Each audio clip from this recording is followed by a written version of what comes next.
Bismillahirrahmanirrahim. Assalamualaikum warahmatullahi wabarakatuh. Perkenalkan, nama saya Uriza Kaila dari kelas BK 1 2023. Di sini saya akan menjelaskan tentang silih asah, silih asih, silih asuh sebagai etika tujuan konseling. Nah, slide yang pertama yaitu ada pendahuluan. Nah, yaitu dalam praktik konseling, keberhasilan proses tidak hanya ditentukan oleh teknik atau pendekatan yang digunakan oleh konselor, tetapi hubungan antar konselor dan konseli itu justru sangat faktor utama atau sangat penting. Nah, konseli juga akan lebih terbuka ketika merasa dipahami dan juga dihargai.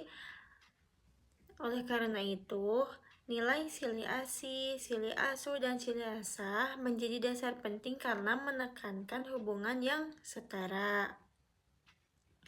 Selain itu juga menekankan kepada hubungan yang penuh empati dan juga berorientasi pada perkembangan konseli secara menyeluruh. Maka dari itu, silih asah, silih asih, dan silih asuh itu menjadi peran paling penting dalam konselor. Nah, maka dari itu, silih asah, silih asih, dan silih asuh merupakan hal penting dalam proses konseling, seperti itu. Untuk slide selanjutnya yaitu ada definisi silih asah, silih asih, dan silih asuh. Nah, untuk yang pertama yaitu ada silih asah. Apa yang dimaksud dengan silih asah yaitu saling mencerdaskan. Dalam konteks konseling, konselor dan konseli itu sama-sama belajar dari proses yang berlangsung atau ketika proses kita konseling. Nah, maka dari itu dalam silih asah ini, konseli dan konselor itu sama-sama belajar, sama-sama mencari pengalaman atau menambah pengalaman baru. Nah, yang kedua ada silih asih.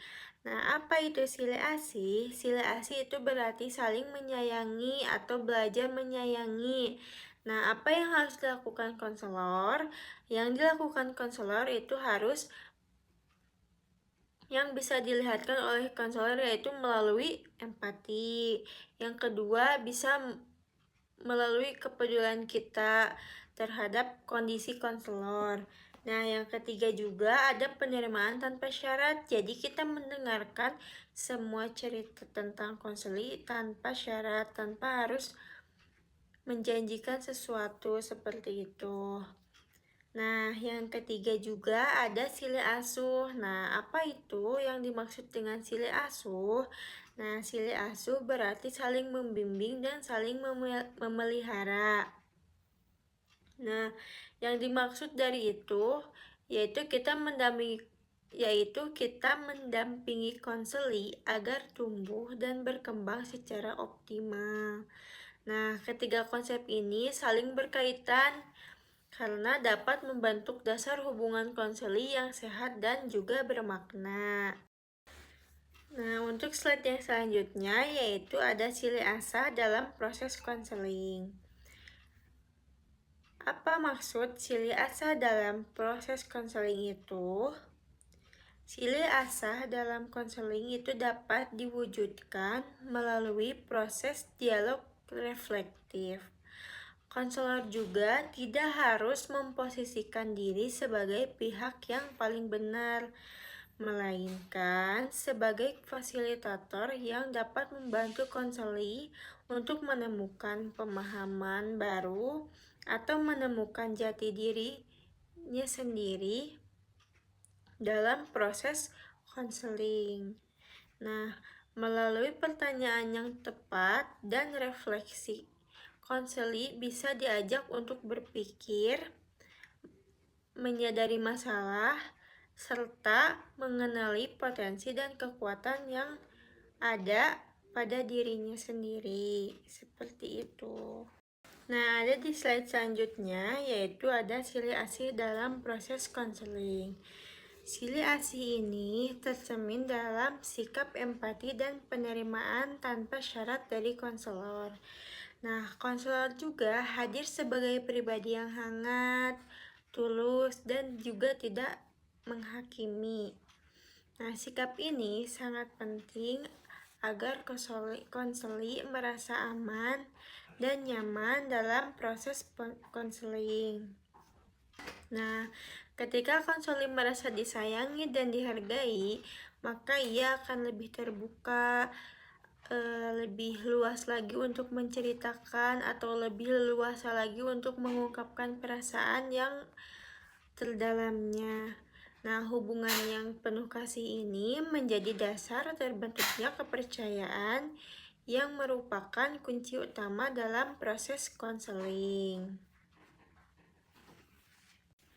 Nah, di sini ada sili asa, sili asih, sili asuh sebagai etika konseling.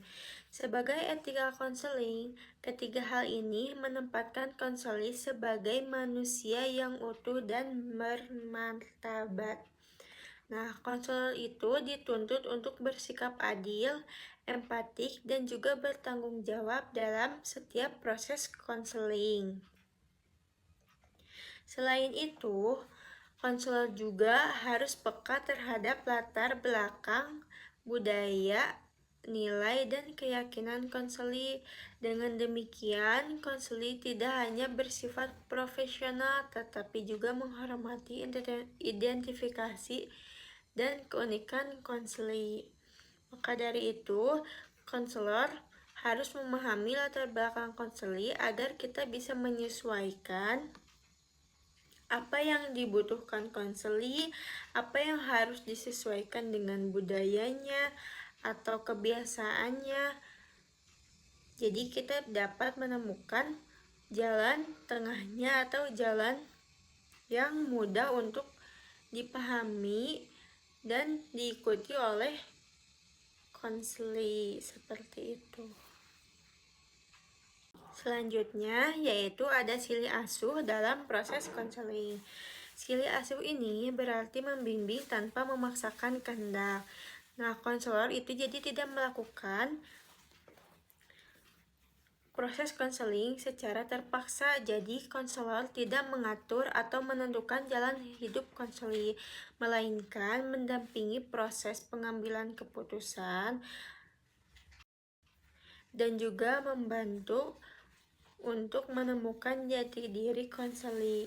Nah, konselor juga dapat membantu konseli untuk memahami apa saja konsekuensi dari setiap pilihan yang diambil.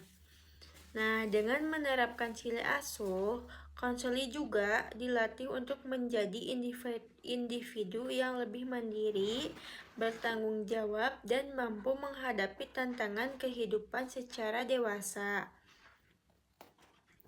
Konselor juga berperan secara pendukung perkembangan, bukan sebagai pengendali. Jadi, konselor tidak ada hak untuk mengatur atau menentukan kehidupan konseli, tetapi tugas konselor hanya untuk mendampingi konseli ke arah yang lebih dewasa atau mencari solusi dengan bijaksana. Selanjutnya ada relevansi sili asih, sili asah, dan sili asuh. Nah, dalam perkembangan konseling modern, pendekatan yang bersifat humanistik ini semakin banyak digunakan. Pendekatan ini menekankan empati, penerimaan tanpa syarat, dan kepercayaan terhadap kemampuan individu untuk berkembang. Nilai sili asah, sili asih, dan sili asuh itu sangat selaras dengan pendekatan ini. Nah, selain itu juga konseling saat ini dihadapkan pada realitas masyarakat yang multikultural. Nah, konselor juga tidak hanya berhadapan dengan individu dari latar belakang yang sama, tetapi juga dari budaya, nilai, dan kebiasaan yang beragam. Maka dari itu, kita sebagai konselor harus bisa memahami atau bisa mengerti latar belakang konseli.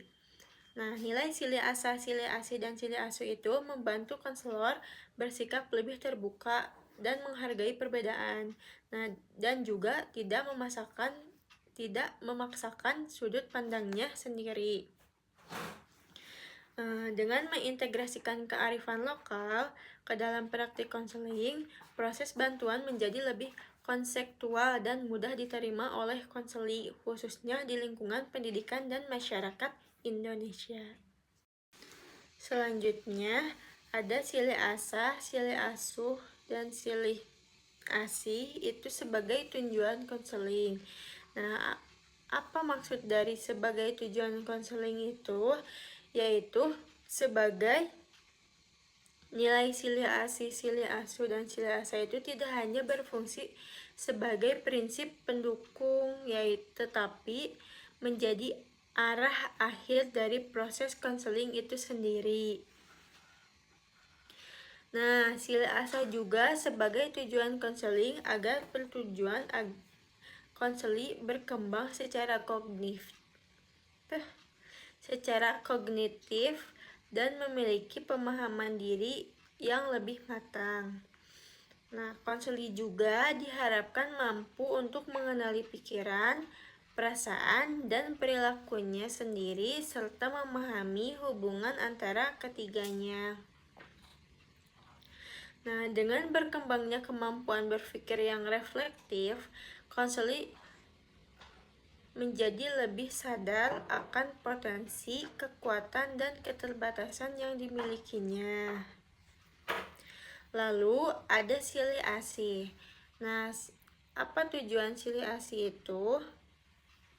Tujuannya adalah konseling berfokus pada kesehatan emosional konseli. Konseli juga belajar menerima diri apa adanya, berdamai dengan pengalaman masa lalu, dan juga membangun sikap positif terhadap dirinya sendiri. Dengan tercapainya silih asih, konseling mampu menjalin hubungan sosial yang lebih sehat karena ia telah memiliki kasih dan penghargaan terhadap dirinya sendiri. Lalu untuk silih asuh, tujuannya adalah menekankan kemandirian dan tanggung jawab. Konseli juga jadi konseli itu tidak bergantung kepada konselor, tetapi mampu mengambil keputusan secara mandiri dan menghadapi tantangan kehidupan dengan lebih dewasa atau juga lebih bijaksana lagi. Nah, konseling ini juga baik justru ditandai dengan ketika konseli tidak lagi membutuhkan konselor secara terus-menerus.